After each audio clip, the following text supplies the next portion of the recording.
आमिर खान की बेटी ईरा खान ने किया खुलासा। बोली, जब 14 साल की थी तब जान पहचान के लोगों ने यौन शोषण किया। आमिर खान की बेटी ईरा खान ने सोशल मीडिया एक वीडियो शेयर कर चौंकाने वाला खुलासा किया है। उन्होंने कहा कि जब वे 14 साल की थी तब जान पहचान के लोगों ने ही उनका यौन शोषण किया था। ईरा ने 10 अक्टूबर को वर्ल्ड मेंटल हेल्थ डे के मौके पर अपने डिप्रेशन का खुलासा किया था, जिसके बाद लोग उनसे इसकी वजह पूछ रहे थे।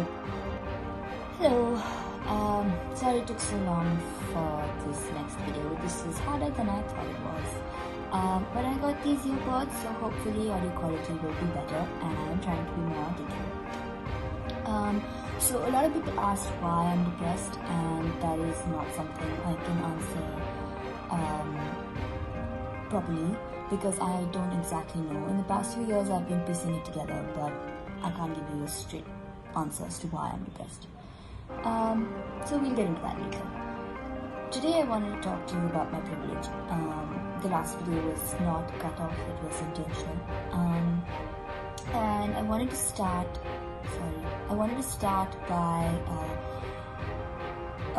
laying out what my privileges are. For those of you who don't know me personally, you know me because I'm Amir Khan's daughter, and therefore you know those sets of privileges that I have. I'm financially well off, and I've always had everything that I could possibly need and probably more. In terms of those of you who know me personally, you also know that I have a strong support system in the sense that my family has always been there for me, my parents have always been there for me. They don't put any pressure on us, they're very encouraging. I know that if anything were to happen, I could without any hesitation go to my parents. And they will always be there for me. So that, I think, is another privilege to know that you have people to go to talk to if something were to happen. The next thing that I wanted to talk about is that I have a 10-minute speech, 3 things that I would say to myself that are sort of ingrained into my thinking to deal with anything and everything that came my way. The first is that there are dying, starving children, people out there in the world, and our problems really aren't so big. So I should be able to handle them.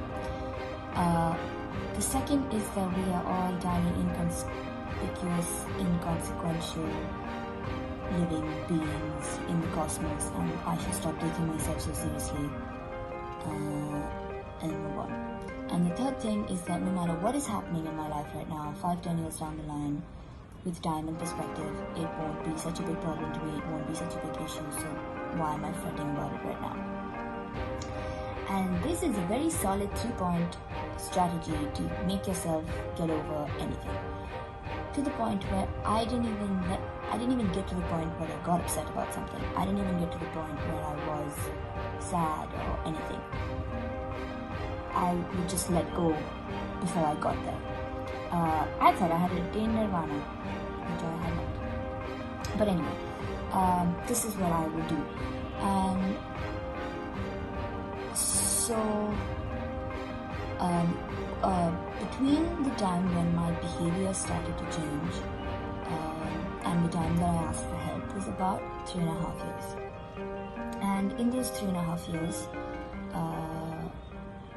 I would still use this strategy, and it did not help.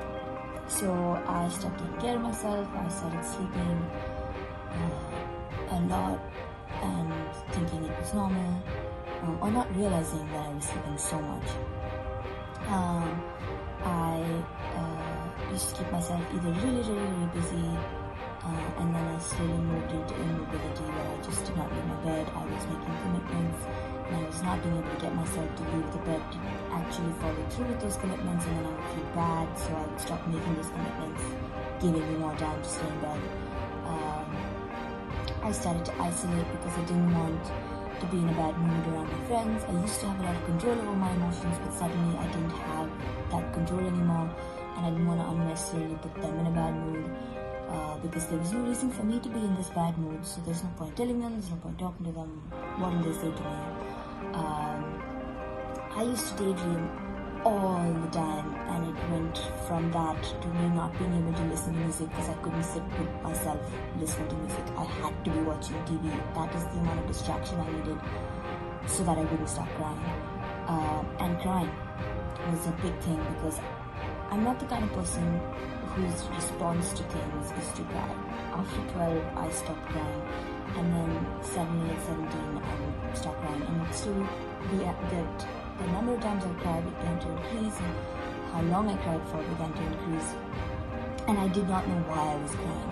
And it would just randomly happen in class. I'd start having tears, and then I would feel like I was going to break down and howl, but I didn't want to because I were in class and we were discussing something completely not sad.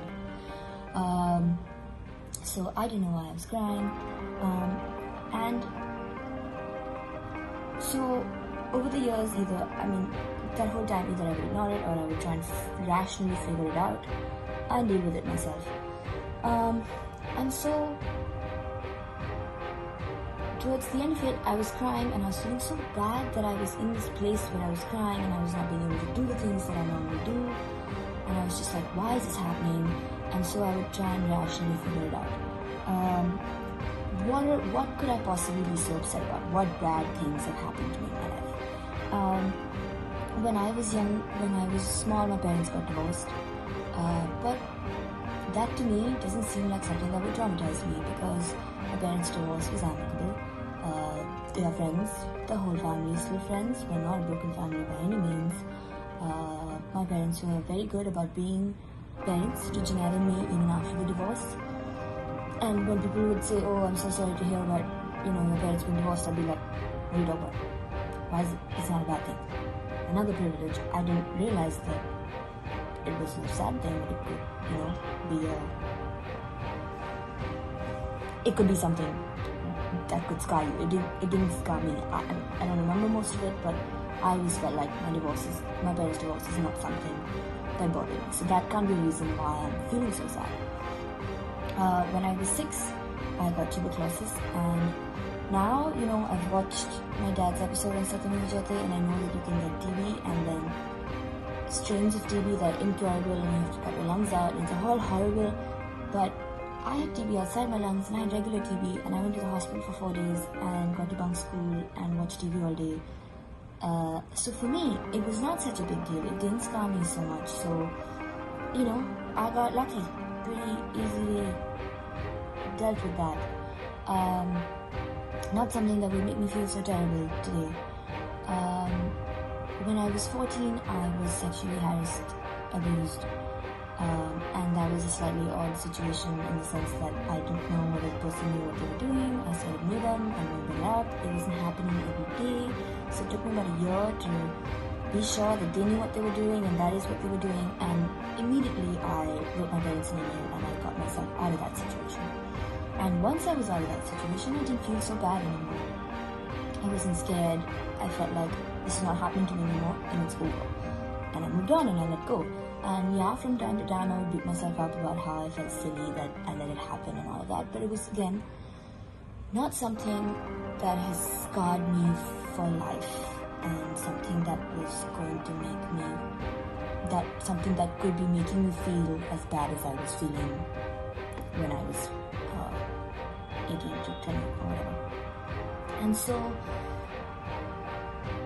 I don't want to be in school, I'm feeling suffocated, I'm not feeling good, I'm crying. I can't tell my parents this or tell my friends this because they're going to ask me why. And I don't know why. I have no reason to give you why. I've thought through everything that has happened to me. I've tried to find a reason.